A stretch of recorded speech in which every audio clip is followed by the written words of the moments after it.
नमस्कार दर्शकों, indigenous horse media में आपका स्वागत है। पशुओं की दुनिया में कुछ नाम ऐसे होते हैं जो सिर्फ अपने काम के लिए नहीं बल्कि अपनी नज़र के लिए जाने जाते हैं, और ऐसा ही एक नाम है मनु शर्मा जी। मनु शर्मा जी केवल तस्वीरें नहीं खींचते, वो हर एक फ्रेम में जान डाल देते हैं। एक साधारण सा फूल जिस पर शायद हम नज़र भी न डालें, उनकी नज़र से वही फूल एक अद्भुत कलाकृति बन जाता है। चाहे वो कोई पक्षी हो, पेड़ हो या प्रकृति का कोई भी रूप, और ख़ासकर अश्व, मनु जी अपनी कला से हर दृश्य को जीवंत कर देते हैं। लेकिन इस कला के पीछे छिपी है अथाह मेहनत और धैर्य। कड़ी धूप हो या लंबा इंतज़ार, एक परफेक्ट शॉट के लिए मनु जी घंटों तक लगे रहते हैं। अश्व के एक खास हाव भाव, एक सही एटीट्यूड को कैद करने के लिए वो बार बार कोशिश करते रहते हैं, क्योंकि उनके लिए हर तस्वीर सिर्फ एक फ़ोटो नहीं बल्कि एक कहानी होती है। आप उन्हें कैमरे के पीछे ही नहीं बल्कि हर उस पल में देखेंगे जहाँ जुनून ज़िंदा होता है। कभी अपने फार्म की देखभाल करते हुए, उसे हरा भरा और सुंदर बनाए रखे हुए, और कभी अपने अश्वों के साथ उनकी देख रेख करते हुए। यही नहीं, मनु जी एक कुशल राइडर भी हैं और अपने दोस्तों के साथ लंबी राइड्स का आनंद भी लेते हैं। घुड़सवारी उनके लिए सिर्फ एक शौक़ नहीं बल्कि एक गहरा जुड़ाव है, और उनका यह जुनून सिर्फ ज़मीन तक सीमित नहीं है। घुड़सवारी करते हुए भी वो अपने इस शौक़ को नहीं छोड़ते। आप यहाँ देख सकते हैं कैसे सवारी के दौरान भी उन्होंने अश्व के कानों के बीच से एक खूबसूरत वीडियो कैद कर लिया है। यही दर्शाता है कि उनके लिए हर पल एक अवसर है। आज जब वो हमारे राजल स्टेट फार्म पर आए हैं तो हमें भी मौका मिला है उन्हें करीब से देखने का, उनके काम में, उनके जुनून में और उनकी उस सोच में जो हर साधारण चीज़ को असाधारण बना देती है। आइए आज हम मनु शर्मा जी से जानेंगे उनके इस सफ़र के बारे में। कैसे शुरू हुआ उनका अश्वों के प्रति ये प्रेम, और कैसे उन्होंने अपनी पहचान बनाई एक ऐसे कलाकार के रूप में जो हर तस्वीर में एक एहसास कैद करता है। नमस्कार। नमस्कार सत जी, श्री अकाल। भावना जी, सत श्री अकाल। बहुत थैंक बहुत यू स्वागत है आपका जी। राजल स्टेट फार्म पर। जी, थैंक यू।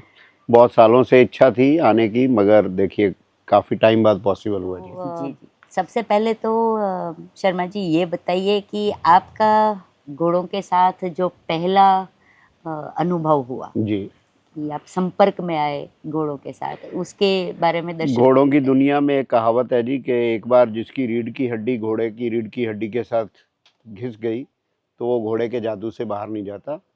सेम मेरे साथ भी हुआ। मेरे गांव में मेरे एक दोस्त हैं, हमारे फैमिली फ्रेंड है, उनका बेटा है गुरप्रीत निर्माण।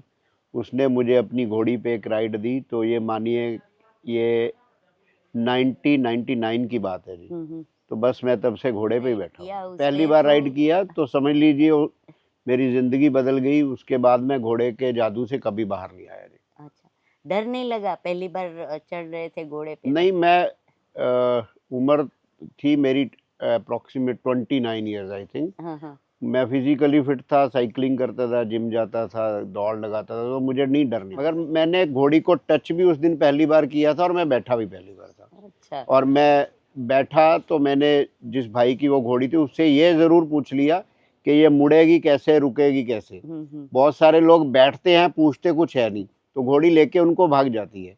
और घोड़ी के मालिक को लगता है कि ये इतना कॉन्फिडेंट है तो इसको पता होगा। मेरे को नहीं आइडिया था। वो बड़ी वेल ट्रेंड घोड़ी थी। उन्होंने जैसे जैसे मुझे बताया कि ऐसे करके मोड़ोगे, वो मुड़ती रही। और हो सकता है अगर मैं पहले दिन गिर जाता तो मुझे शायद वो घोड़े की पैशन इतनी नहीं होती।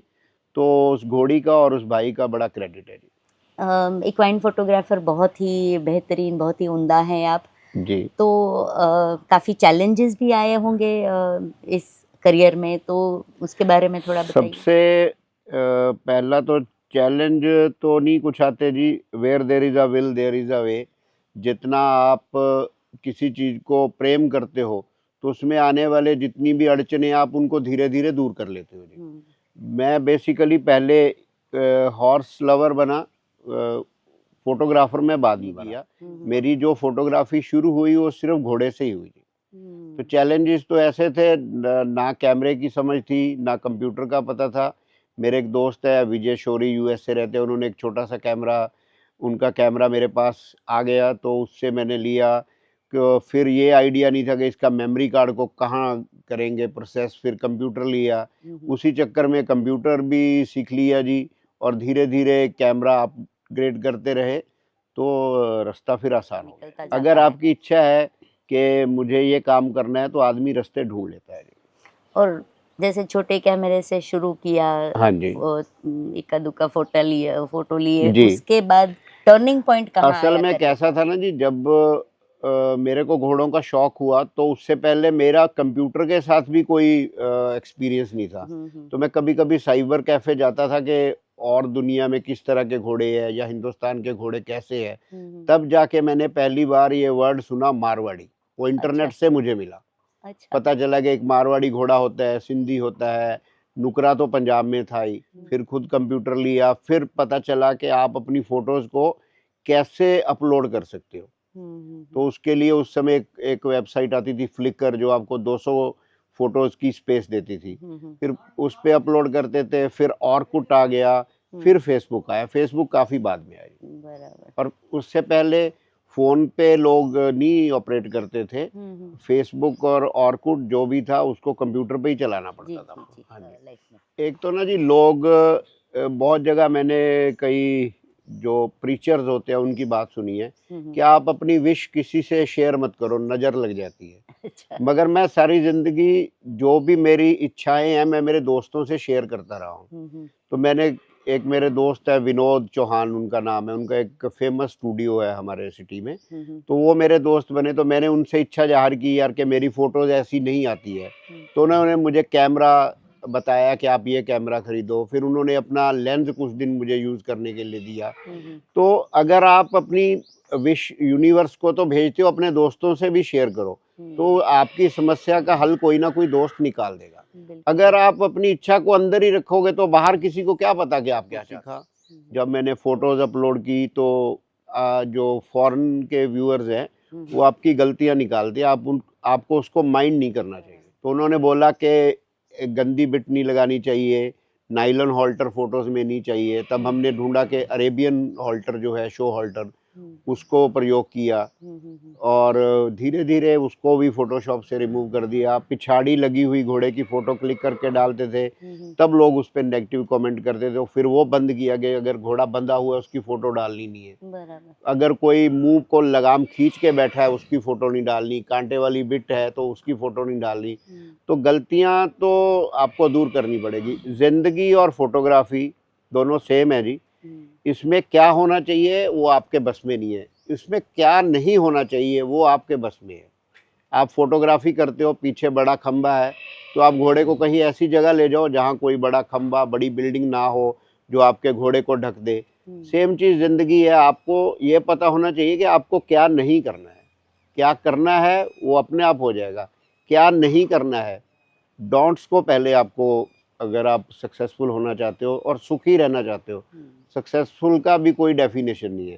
अगर आप सुखी रहना चाहते हो तो क्या नहीं करना उस पर ध्यान जरूर। बिट की आप बात कर रहे थे कि कांटे वाली बिट की फोटो नहीं डालनी, लेकिन क्या आप जब राइडिंग करते हो तो यूज करते हो? मैंने की है जी, कांटे वाली बिट खूब यूज की। अच्छा। कारण कैसे है, जो घोड़े हमारे को मिले वो ऑलरेडी इतने स्पॉइल्ड हैं, स्पेशली चाल चलने वाले घोड़े, उनको नॉर्मल बिट पे वो चाल नहीं चलते। अब मैंने जो सोचा है कि हम लोग ट्रॉट कैंटर वाली राइडिंग करेंगे। कोई घोड़ा आ गया उसको हम कांटे वाली बिट का सब्स्टिट्यूट भी है, लॉन्ग शैंक बिट्स मिल जाती है, तो वो आप यूज़ कर लो। बाकी जो नए घोड़े हम ट्रेन करते हैं जी उसको तो स्नैफल पे चला लो। अब मेरे दोस्त है महबूब भाई, अराउंड द हॉर्समैनशिप उनका एक उसके नाम से वो अपनी फ़ोटोज़ पोस्ट करते हैं इंस्टाग्राम पे, videos. He is a very good trainer. तो अब तो उन्होंने वो बिट का काम ही ख़त्म कर दिया। जिस तरह से वो घोड़े हमें ट्रेन करके दे रहे हैं, अभी मेरे 2 घोड़े वो ट्रेन करेंगे, तो उससे तो फिर बिट की ज़रूरत ही ख़त्म हो जाएगी। तो क्या कांटे वाली, क्या कोई भी बिट चाहे ना लगाओ, आप घोड़े को राइड कर सकते हो। देखो पहले हमें इस चीज का ज्ञान ही नहीं था। जो हमारे सीनियर्स थे, जब वो कांटे वाली लगाते थे तो हमें लगता था अभी ठीक है, जब ये लगा रहे हैं तो क्या हो गया। जैसे जैसे हमें अवेयरनेस आई, हम लोगों ने उसको चेंज किया है। आप एक अगर परफेक्ट शॉट लेना चाहते हो जी, तो क्या क्या चीजें ध्यान में रखते हो? सबसे पहले तो जी एक खूबसूरत घोड़ा जो इस फिल्म का हीरो है। फिर उस खूबसूरत घोड़े पे कोई दाग नहीं होना चाहिए, उसकी साफ सफाई होनी चाहिए, सुम अच्छे फैरियर जॉब हुई हो, उसके नाक पे जो बाल रहते हैं वो क्लीन किए हों, आँखों के गिर्द तेल लगा हो, नॉस्ट्रिल्स पे तेल लगा हो, उसकी मेन एंड टेल शैम्पू की हुई हो, अच्छे से कॉम्ब की हुई हो, उसकी ग्रूमिंग बहुत अच्छी हो। अगर आपका मॉडल चमकदार ही नहीं है तो आप फ्लैश यूज़ कर लो, जो मर्जी यूज़ कर लो, वो नहीं चमकेगा। और आजकल कैमराज इतने सेंसिटिव है कि छोटी से छोटी धूल को भी पकड़ते हैं, तो डिटेल आ आपका जाती है। घोड़ा बेहद साफ होना चाहिए। फिर उसके बाद एक अच्छा हॉल्टर, जिसको आप फोटोशॉप से रिमूव कर दो, जहाँ वो डला भी रहे तो वो ऑड ना लगे, खूबसूरत घोड़े पे वो धब्बा ना लगे। फिर एक ऐसा हैंडलर चाहिए जिसको समझ हो कि मेरे से 20 मीटर दूर खड़ा फोटोग्राफर को मेरा घोड़ा कैसे दिख रहा है।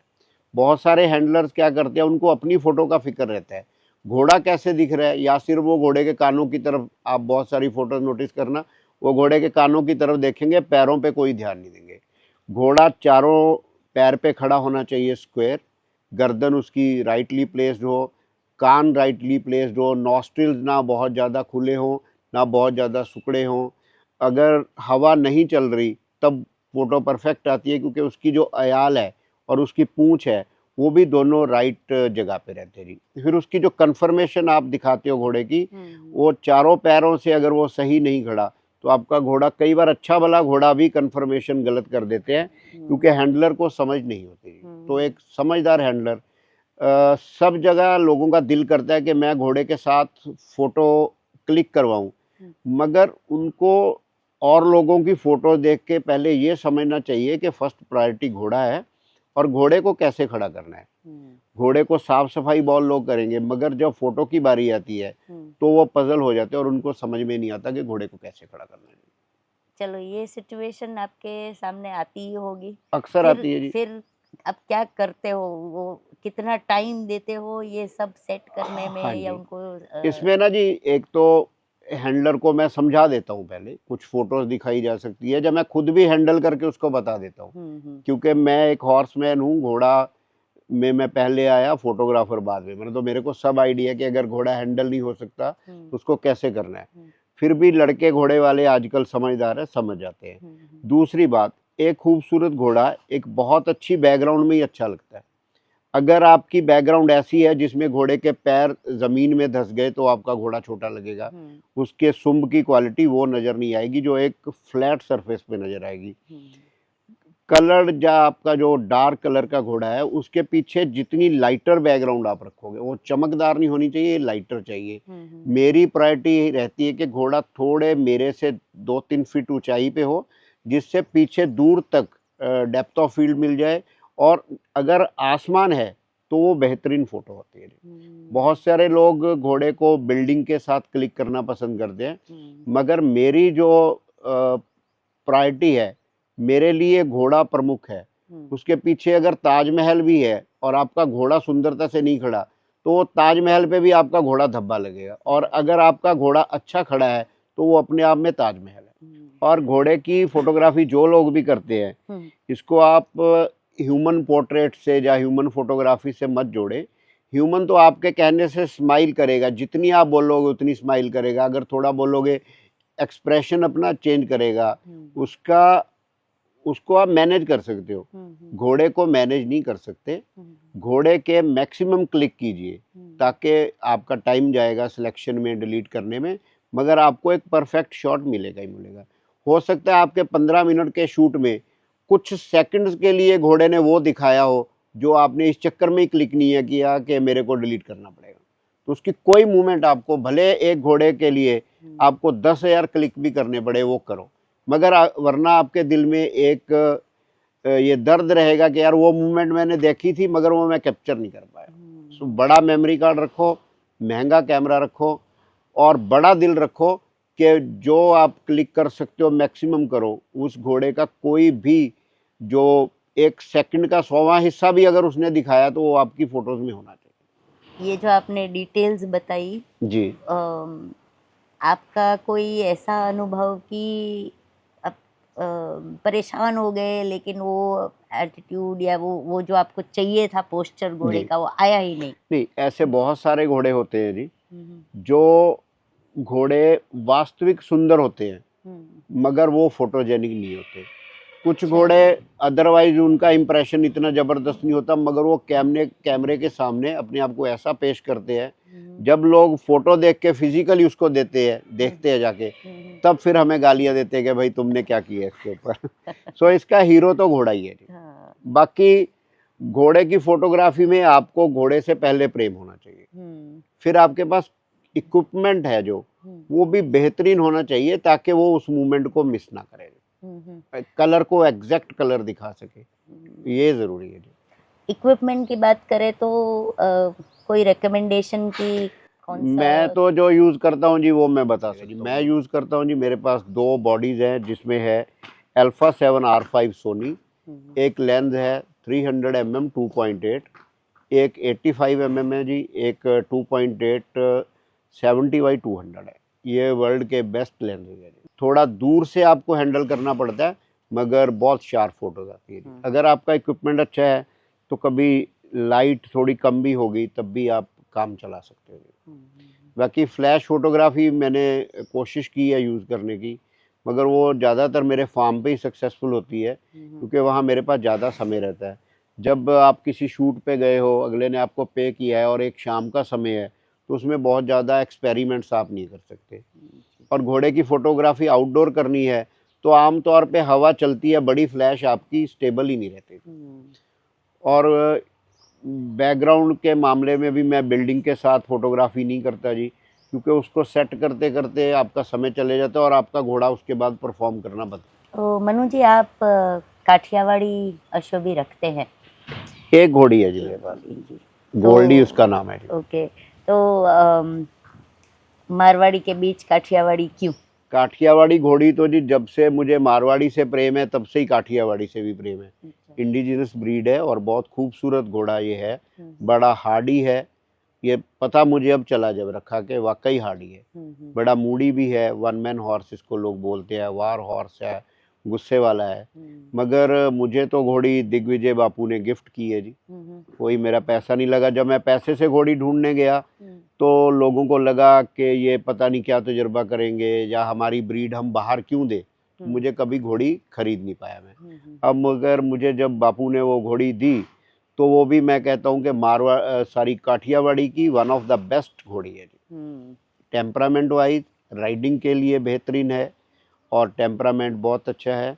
मैं उसको एक बार मैंने ब्रीड भी कराया मारवाड़ी घोड़े से, तो उसकी भी बड़ी आलोचना हुई, मेरे पास कोई ऑप्शन नहीं थी।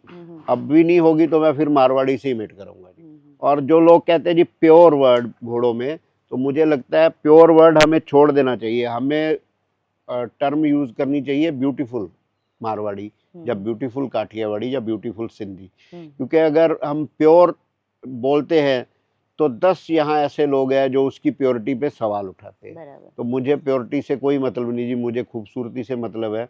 और हमारी घोड़ी बहुत खूबसूरत है काठियावाड़ी, और उसने काठियावाड़ी घोड़ों के प्रति जो लोगों से बना हुआ मेरा एक नज़रिया था वो चेंज कर दिया। क्योंकि काठियावाड़ी मिक्स जो घोड़ियाँ थी, या पहले हमारे यहाँ तो इसको गुजराती घोड़ी बोलते थे। अच्छा। तो वो अक्सर ही था कि एक तो ये दूसरा आदमी टच करेगा तो चीख मारती है, चिल्लाती है, और कई बारी अग्रेसिव भी होती है क्योंकि 1 मैन हॉर्स है। मगर हमारी इस घोड़ी ने तो मेरा काठियावाड़ी के प्रति नज़रिया ही बदल दिया, और वो बहुत फोटोजेनिक है, तो बहुत सारी फोटोज मैं उसकी अपलोड करता हूँ।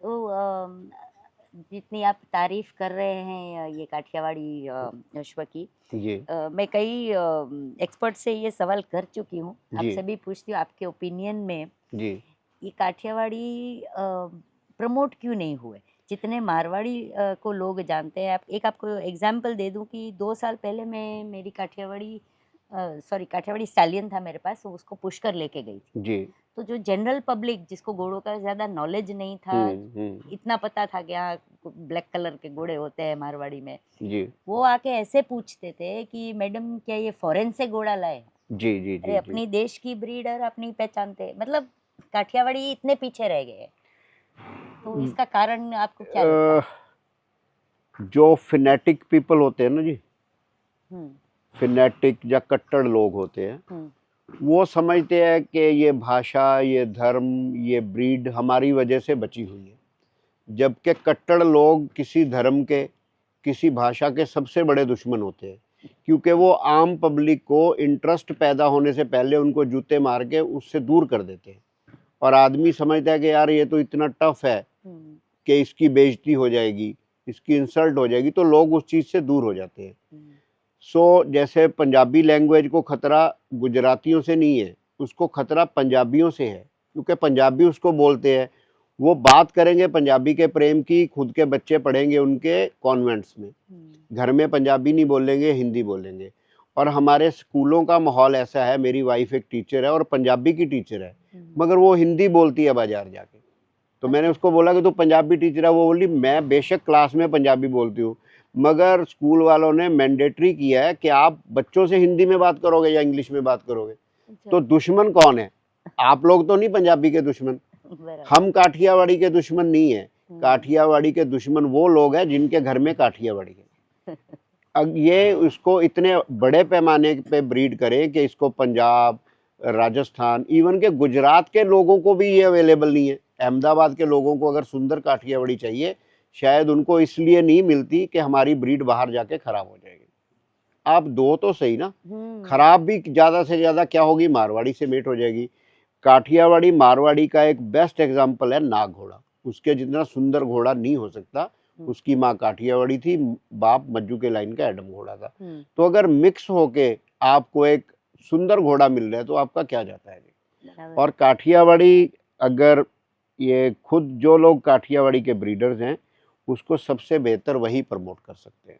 मैं बोल भी दूंगा, मैं दिल से पसंद करता हूँ काठियावाड़ी को, मगर काठियावाड़ी जो ढूंढने जाएंगे उनको मिलेगा ही नहीं, तो प्रमोशन भी किस काम की।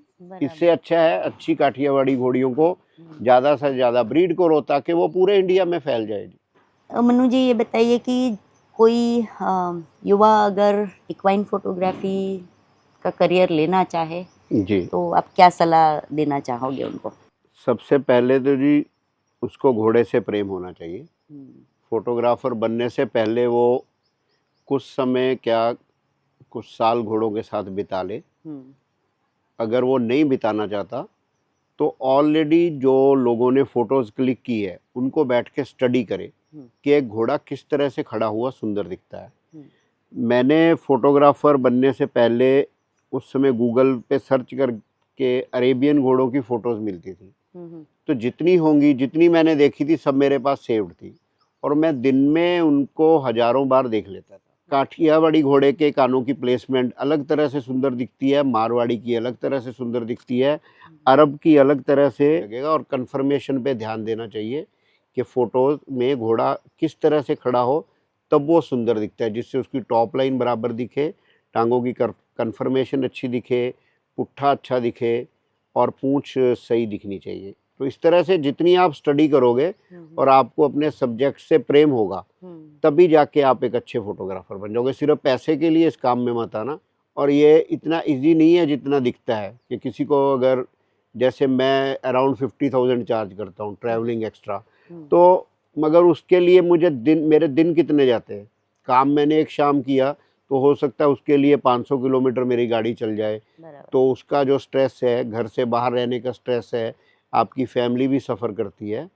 ये अच्छा काम है जब तक आपको घोड़े से प्रेम है। एक संदेश हॉर्स ओनर्स के लिए, राइडर्स के लिए, क्योंकि आप बेहतरीन राइडर भी है, एंड्योरेंसेस भी करते हैं। जो लोग राइडिंग के शौकीन हैं वो अपना सपना थप्पे थोपते हैं कि भाई तुम भी राइडिंग करो, तुम शो जंपिंग करो, तुम एंड्योरेंस करो, तुम टेंट पैगिंग करो। जो शो जंपर है उसको हर एक घोड़े में शो जंपर दिखता है, टेंट पैगिंग वाले को हर एक घोड़े में टेंट पैगिंग का घोड़ा दिखता है, शो वाले को शो का दिखता है। भाई जिसकी जो पसंद है उसको अपनी पसंद करने दो।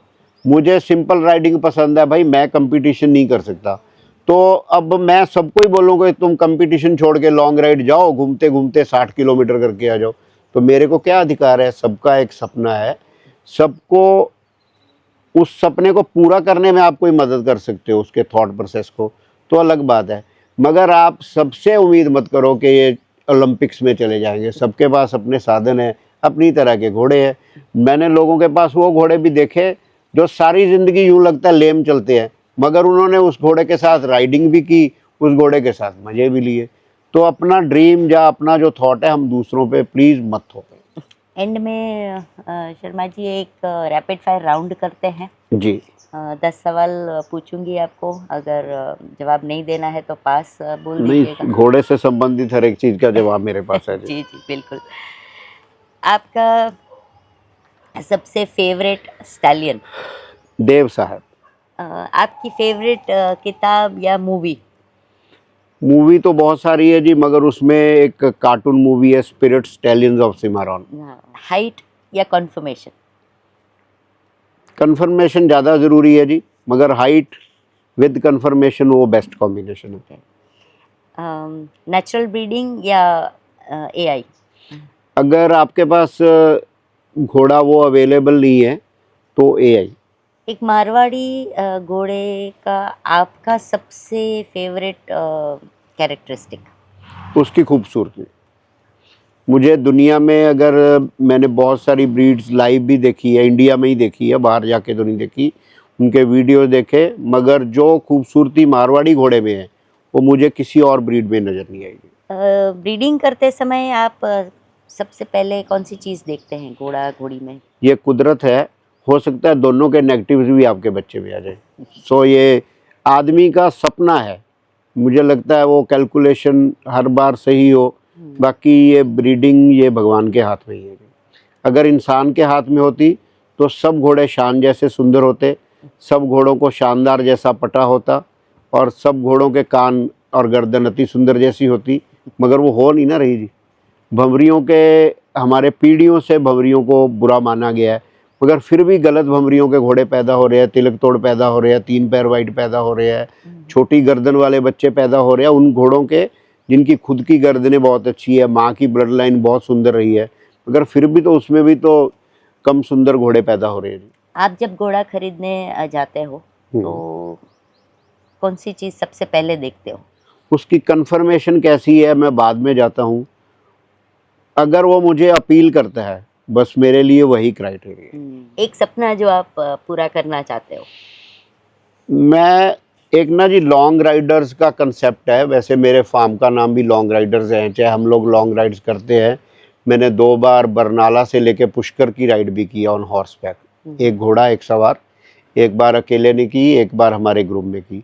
मगर लॉन्ग राइडर जो वर्ल्ड वाइड माने जाते हैं वो होते हैं 1000 माइल्स, तो शायद 1650 किलोमीटर बनता है जी। उसमें एक घोड़ा आपका हो गया, एक आपका पैक हॉर्स हो गया। सो उसमें आप 1000 मील की राइड करते हो, मगर आपके साथ कोई गाड़ी या कोई सिस्टम नहीं चलता, आपको जहाँ भी जगह मिली, जैसे पुराने ट्रैवलर्स राइड करते थे जी। तो उसी पैटर्न पे आज वो हो रहा है। तो वो मेरा कभी मन है, अगर मैं उम्र के साथ इतना फिट रहा और पैसा मेरे पास हुआ कि मैं इतने दिन घर से बाहर रह सकूं। और एक 2 ड्रीम और है, वो शायद कभी पूरे नहीं होंगे, वो टफेस्ट है जी।